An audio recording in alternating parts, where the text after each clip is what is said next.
A blessed good day mga ka-newbie, I'm Noel and welcome to my YouTube channel. In today's video tutorial, I will share to you how to view two Excel sheets side by side with ease.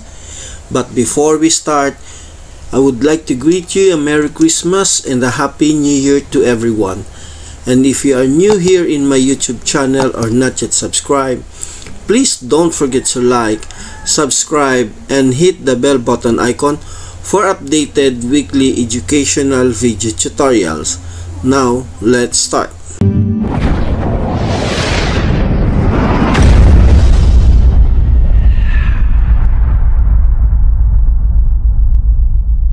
Okay, first, mag-open muna tayo ng ating mga Microsoft Excel.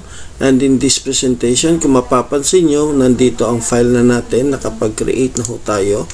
And ang ating sample file. And in this file, I have two sheets, no? So, this is sheet number 1, and this is our sheet number 2. So, kung mapapansin nyo, sa sheet number 1, makikita natin ang number of names. Then, in the second row, we have a names and age naman sa susunod. And in the sheet number 3 is the continuation of our data, no? So mayroon din tayong number of names, then the name, then the height, and the weight.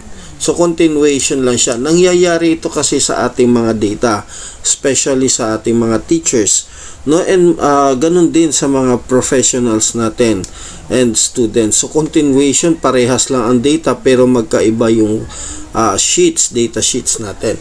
So bago tayo mag-start, para maituro ko sa inyo how to view the two sheets side by side, no? So in this side nandito yung isang sheet, and yung isang sheet, yung sheet number 1 nandito in this area, and sheet number 2 nandito sa area nito. So bago natin umpisahan yon, kailangan natin mga siguro 3 sheets na views, no? So sabihin natin, so this is 15 names. So let's say we need 45 names or data. So para magawa yon, para hindi na tayo tumagal, kukupahin ko na lang ito and control C ko lang, copy paste, then copy paste. So may have 15, 45 na already. So copy ko lang pati yung number, and I have 45. So same with sheet number 1, ganun na rin ang gagawin natin. So i-copy ko lang, copy, paste, and paste. So then the number, ito na ang number natin para madali na natin makita. Okay, so this is only an example data na ginawa natin, no? So now this is our sheet number 1 and this is our sheet number 2. Punta ako sa una. So paano ba natin gagawin yung pag-view dito sa Microsoft Excel ang dalawang sheet ng magkatabi, no? So this is our actually old na siya, matagal na siya, but in this version, sa latest version niya, last year, no, na nilabas ng Microsoft Excel, if I'm not mistaken, lumabas ito, at usually hindi ito nagagamit ng kahit sino, or hindi ito, or walang masyadong nakakaalam kung paano gawin ang two sheets. Usually ang ginagawa natin, siniseparate natin ang file, then i-resize lang natin dito. So parang ganyan, no? Then i-open natin yung isang sheets, then i-maximize na, i-minimize natin at ilalagay natin ulit doon. So usually ganun ang nangyayari. So in this presentation, tuturuan ko kayo the proper way how to view the two sheets here in Microsoft Excel. Okay, so before I start, so punta ako sa sheet 1 or sa sheet number 2, mamimili lang kayo. Then pansinin niyo dito sa baba, sa file ng Excel ko, nag-iisa lang ho ang book ko, no? Yung file name, iisa lang ho yan. Okay, first step natin na gagawin, kahit alin dito sa sheets, punta muna lang ako sa sheet 1 para mapakita ko sa inyo. Then click nyo ang view. Then after view, punta po tayo dito sa new window. Again, click the view file, and new window. Pag kinlik nyo po yan, pansinin nyo po dito sa baba. Dito, pansinin nyo rito, naging dalawa na ho yan. So, I have book 1. So, book 1 sheet 1 ito, and book 2 sheet 2. Na? So, parehas silang file name na book 1, but different sheet. So, sheet 1 at saka sheet 2. Then, after nyan, at mapapansin, every file nandoon pa rin yung sheet number 2 at nandoon yung sheet number 1. And after nyan, balik tayo ulit sa ating view and just select this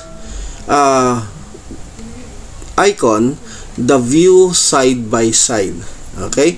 So, after nyo maklik kanina ang new window, click nyo naman itong view side by side. At pag kinlik nyo po yan, automatic na magsiset na ang inyong screen into 2 sides. So, I have here sheet 1, then dito, click nyo yung sheet 2, then I have here the sheet number 2. No? So, sheet 2 itong isa, and dito sa isa, sheet number 1. But wait, kapag bababa tayo, mag-scroll tayo rito sa isang sheet, sa sheet number 1, mapapansin nyo, dito sa sheet number 2, sumusunod siya. Okay? Kung anong gagawin nyo, sumusunod din yan. Okay? Bakit ganon? Kasi, para masundan nyo kung nasaang column na kayo or nasaang row na ang tinitingnan nyo. But, kung gusto nyo naman na hindi ito sumunod tong isang sheet, all you have to do is punta lang kayo sa isang sheet, then i-maximize ko lang tong isa, then select tong synchronous scrolling.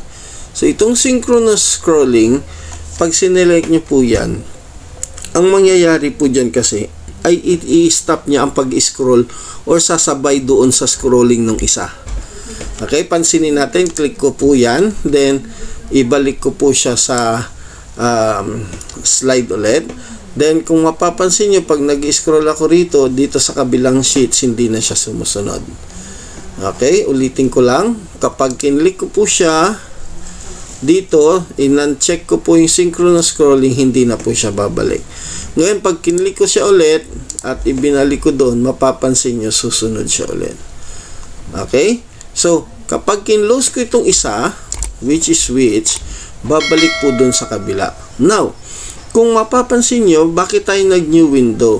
Kasi mag-new window tayo, wala na siya dito sa baba, nag-iisa lang. Kaya nag-new window tayo para ma-activate natin itong view side by side at saka synchronous scrolling. Kung mapapansin nyo, hindi na siya activated, no? Unless hindi nyo siya in-new window. So, ulitin ko lang, para ma-activate itong view side by side at saka synchronous scrolling, you need to click the new window. Then, after you click the new window, pag bumalik po kayo doon, kung mapapansin nyo, activated na po siya. Pwede nyo na po siyang i-click. Pero, hindi pa ho makiklik o hindi pa activated ang scrolling or synchronous scrolling unless na i-view side by side nyo na. Then, pag kinlik nyo, inactivate na natin yung view side by side, mapapansin nyo, activated na rin itong synchronous scrolling. Okay? Then, close ko lang siya at para mabalik na yun. Ganun lang po kadali kung paano gawin ang pag-view ng 2 window or 2 sheets in 2 window here in Microsoft Excel. Sana may natutunan kayo sa tutorial na ito. Maraming salamat sa patuloy na pagsuporta at sana patuloy pa rin kayo akong suportahan itong taong 2024. Merry Christmas and Happy New Year. God bless and stay safe everyone. That's it mga ka-newbie.